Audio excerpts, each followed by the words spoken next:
How's it going? This is my first official podcast for Better Call Mandy. I'm pretty excited.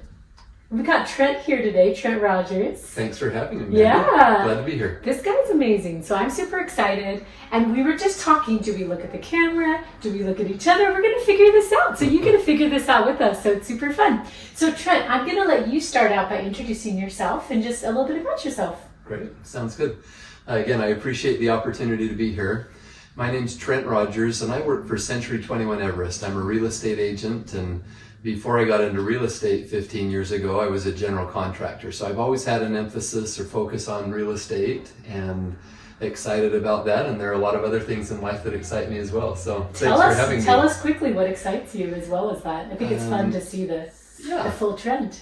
So I love to be in nature and spend a lot of time in the mountains and in the desert, hiking and skiing and climbing. And those are all things that I really enjoy. And I also love fitness and love to focus on just learning more about how I learn and how I accomplish and what I can do to improve myself. And those are all things that are passions of mine. I love it, and that's why we get along so well. Because every time I talk to Trent, I get these like gold nuggets, and I'm like, oh my goodness, like he's helped me in so many ways. So I'm excited for everyone to get your value, and you read a lot too. I remember we were talking about personal development books, and you'd read so many. It was crazy. I do love to read, yeah. Yes. So cool. And so we're actually part of a really cool mastermind group where we get to interact with each other and really build relationships. Yeah, we meet every week, and we have a group of other business owners in different fields of interest, and it's been a great experience for us to be able to collaborate and learn from one another and push one another to grow, and it has been a fun opportunity for us to grow together. Yeah, and if you have questions about what that means, let me know, or let Trent know, and we can tell you about the mastermind, and you're going to get to meet other amazing people from our mastermind group over the next couple weeks, months. So cool. Well, so this is what I think right now. Okay. So I'm thinking when you hear the word real estate, there's kind of like this dun noise because just all the craziness going on right now. So tell me, what is your pulse right now?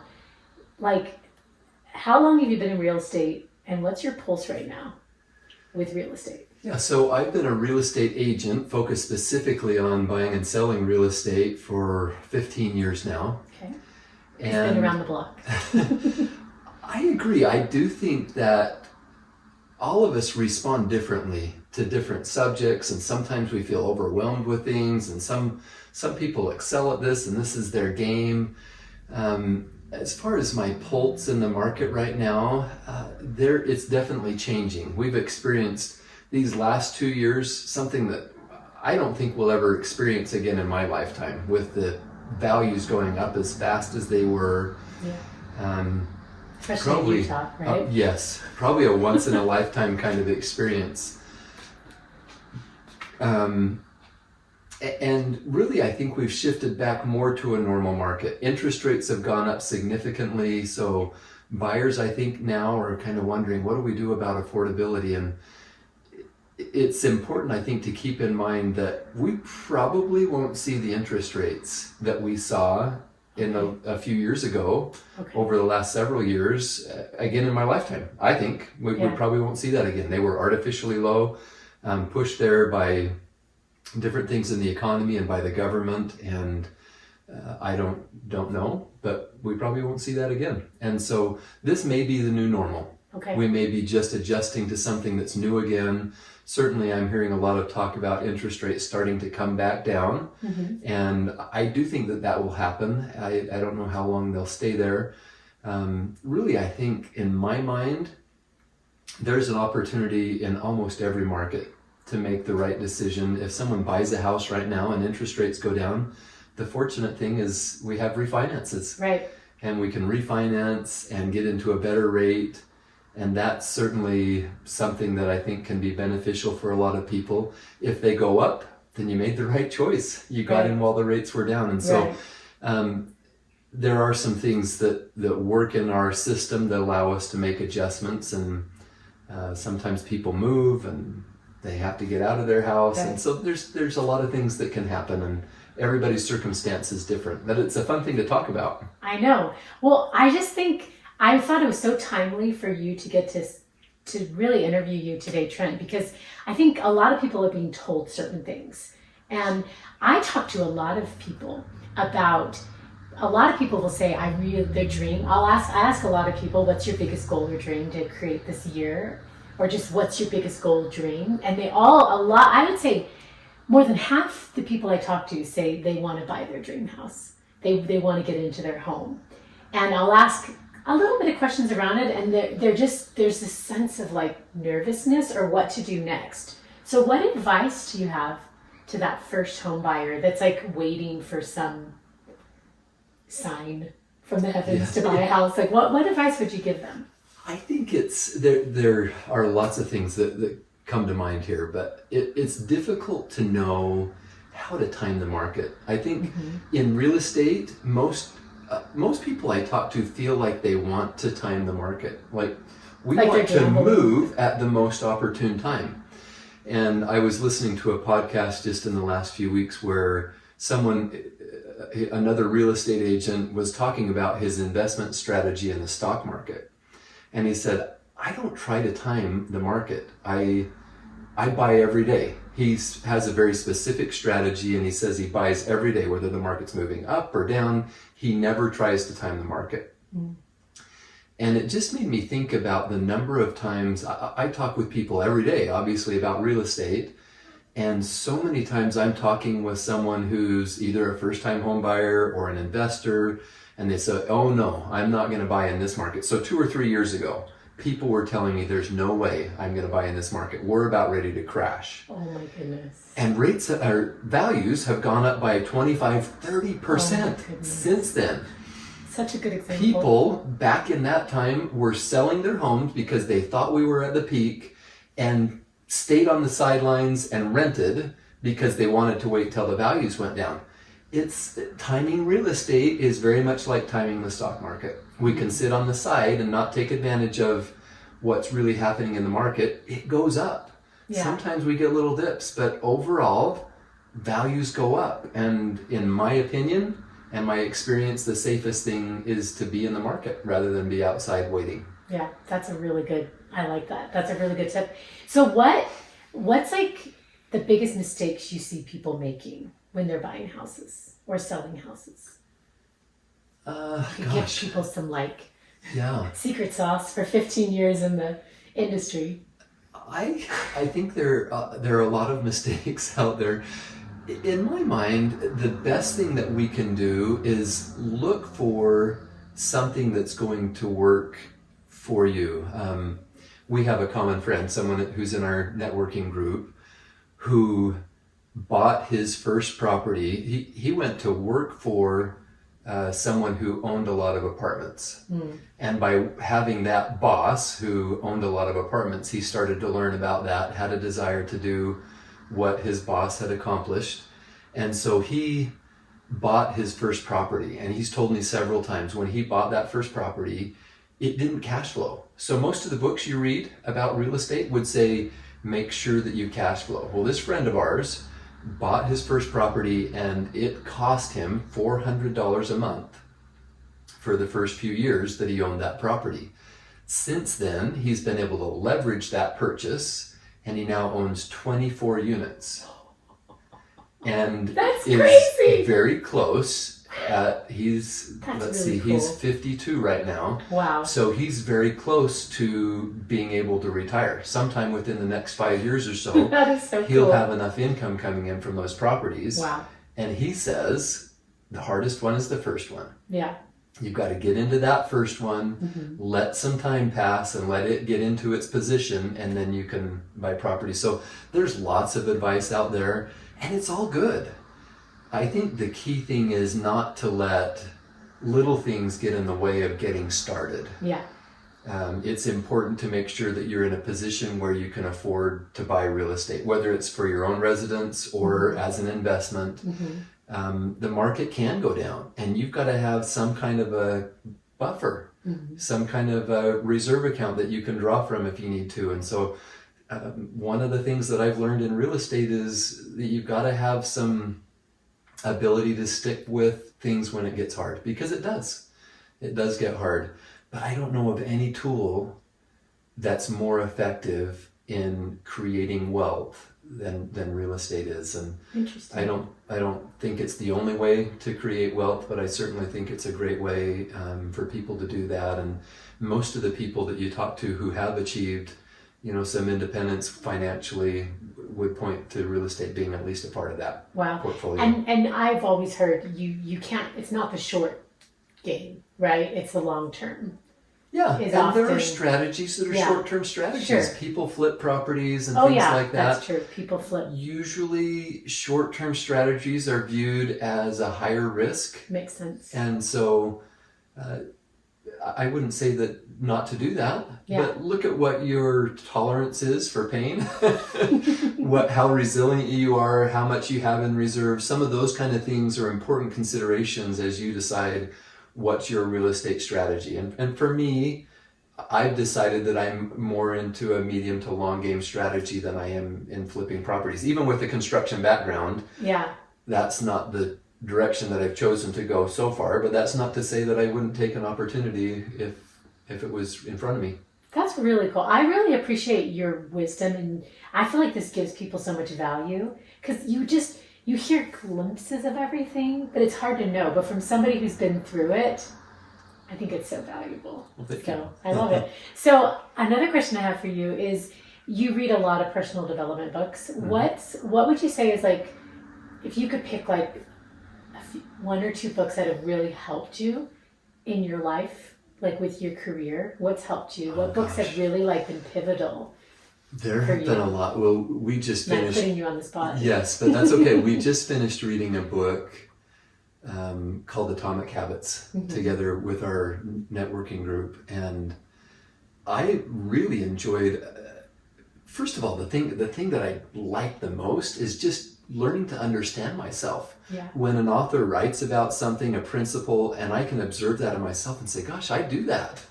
And I can learn more about the reasons that I do things and how I can change if I decide that I want to. That's helpful. But one of the things with Atomic Habits that was really powerful to me, I remember I was listening to it as I was driving to an appointment, and I messaged my wife and said, gosh, this could be the answer for us. And it just talked about how having a minimum standard every day for something that you want to do. Yes. Like a baseline. Yes. And we've been working on fitness. So she just started a job as a nurse, and her schedule's been crazy. And when she's working a 12-hour shift during the day, there's very little time after, getting the kids to bed to want to go do and how many kids, exercise. How many kids do you have? We've got 6 kids at home. 6 kids at home, yeah. A little busy. So it is busy. Anyway, my thought was, what if we just had this minimum standard that every day we did something? We just went in, we've got a garage gym that we put together that we've really enjoyed. We just do something in the gym. And I'm not sure if she was as excited about it as I was, but she said, okay, let's try it. And since then, it's only been a couple weeks, but since then we haven't missed a day. In fact, yesterday she worked a 12-hour shift. Wow. We went to bed and she was exhausted. She got home from 12 hours of work, and then she had homework to do, and it's late at night. She's been up since before 5, and it's 10:30 at night. And she said, I didn't exercise. But that commitment got her out of bed. She got out of bed, did 25 push-ups. So cool. And she knew that she was still working toward that goal. Yeah. So that was one of the things that I've learned from Atomic Habits, which was fun. Yeah. And if you commit to that, and you learn, you really have that integrity with yourself, you don't want to mess it up, do you? No. You don't want to have a crack in the... Yeah, I found that having, what do you call that, a series of successes or anyway, continuity is something that motivates me. And so that's part of it, is just learning what motivates us. Can I share something else I learned from a podcast? Yeah. There was one I was listening to a little while ago. I think a lot of times people wonder, what can I do to motivate myself to save money? for investment That's or a big for part buying of, a home. especially for a first-time home buyer. So many people that I talk to think, yeah, I want to be a real estate investor or I want to buy my first home, but I don't know how to save up that much money. Yeah. And some people do this really well. Some of us struggle quite a bit. Some of us like to shop. Yes. So I was listening, I think it was this same real estate agent that I mentioned earlier on in a podcast. He said that when he was considering spending money or saving money, what he chose to look at was, if I don't spend this $100, that $100 invested could be $10 every year for the rest of my life. So he was just looking at 10%. If I don't spend this $1,000, then for the rest of my life, that $1,000 is going to pay me $100 every year. Wow. And you make a series of those kind of decisions, pretty soon that residual income starts paying you. And as we invest in real estate and we have that income coming in, that's what the potential is of, saving up, buying that first income property, and then having those residual incomes start to build over time as it appreciates in values and rents go up. And that's so cool. Yeah. That's a really helpful tip for us that like to shop. So thank you. Just the mind game. Thank you. I can spend it now, or I can save it and it'll pay me 10% every year for the rest of my life. I love it. Okay, so I'm going to put myself on the spot. So Trent, if you could ask me one question, what would you ask me? Since I've been asking you a bunch of, totally putting him on the spot. What question would you ask me? I think the question, I just love to learn about other people who are just working on changing things in their lives and growth, right? Mm-hmm. So the question that I would ask you is, what's one of your favorite things that you've learned so far this year about personal growth or just progress and achievement? Love it. So I was at a conference a couple weeks ago in Phoenix, and John Maxwell spoke. And have you ever heard him speak live? I've never heard him speak, but I've read several of his books. He is hilarious. Really? Like, I was busting a gut. Like, he was so funny and just so... Oh, if you ever get the chance, John Maxwell, he's written like 88 personal development books. He's amazing. Wow. But what I learned from him was this amazing concept that blew my mind. Okay. Is when we're striving towards things we really want in our life, we fail, right? Yeah, we all fail. Failure's part of the game. Failure's part of the game. So what he suggested is put success and failure in the same pocket. Because if you ask somebody, what's the biggest lesson you've ever learned in your life? Failure is always a part of it. Yes. Failure is what teaches us the most. So if you can think of success and failure as one and the same, can you imagine? Yeah. Like how much farther, like rather than being afraid to fail, be excited to fail. Because the more times you fail, the better you do in life, right? So I was like, that blew my mind. And it made me really excited to just think, I can't wait to fail. That's great. And we do it a lot of times. That's great. So that's like a really big lesson that I've learned. Yes. And then I'll give one more nugget, please. Is the path to success. It kind of goes along with it, but like I used to always think success was like a straight line, right? Like that's the only way to get healthy, for me. But I've realized it's like this squiggly line, like it's all over the place. So it's like just be okay with like, just doing it until you get really good at it. And that's been my key to growth and changing, is being okay. Yes. With it not being perfect, because if we're a perfectionist, we're never going to do anything in life. I love it. Because none of us are good. So often I think as we have a goal, we look at something that we want to achieve. Mm-hmm. And our vision is this straight line. Yep. Like, I'm going to save up to buy this car. Yep. Okay, so I'm going to have this within 12 months, Yeah. I'm going to pay cash for this car. Well, the fact is, it's not just straight, this bank account that we're building up. Yeah. It's probably not going to build on a consistent rate every month. It's going to be up and down. Yeah. And as it is with most of the things that we strive for in life. Yeah. So I think if you want to be successful in life, be prepared to fail a lot. Yeah. So I love it. That's our little nugget. So, Trent, any last little things you want to share before we're done? Gosh, there's so much to think about.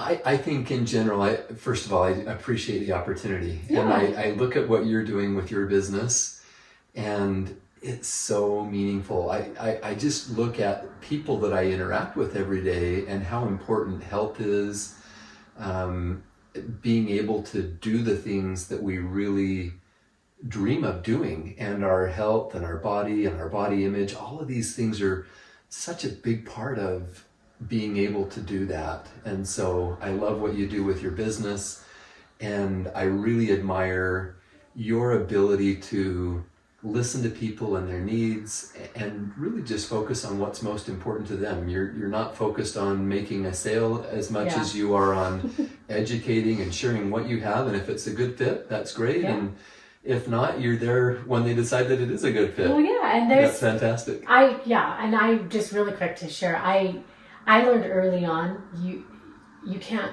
talk somebody into something.